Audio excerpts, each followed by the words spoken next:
आइए भारतीय संविधान की संशोधन प्रक्रिया और मूल संरचना के सिद्धांत को समझते हैं। एक सवाल, क्या संसद संविधान का कोई भी हिस्सा बदल सकती है? इसी ने एक लंबी बहस छेड़ी। संविधान का अनुच्छेद 368 संसद को संविधान में संशोधन करने की शक्ति देता है। इस शक्ति का इस्तेमाल 3 अलग-अलग प्रक्रियाओं से होता है, जिनकी अपनी अपनी शर्तें हैं। पहली है साधारण बहुमत। ये असल में अनुच्छेद 368 के दायरे में नहीं आती। दूसरी है विशेष बहुमत। ये मौलिक अधिकारों जैसे महत्वपूर्ण संशोधनों के लिए जरूरी है। और सबसे मुश्किल प्रक्रिया में आधे राज्यों की सहमति भी चाहिए होती है। लेकिन इसकी आलोचना भी होती है। कहा जाता है कि सारी शक्ति सिर्फ संसद के पास है। तो क्या संसद की ये शक्ति असीमित है?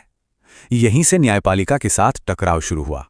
अगले 2 दशकों में सुप्रीम कोर्ट के कुछ ऐतिहासिक मामलों ने इस शक्ति की सीमा तय की।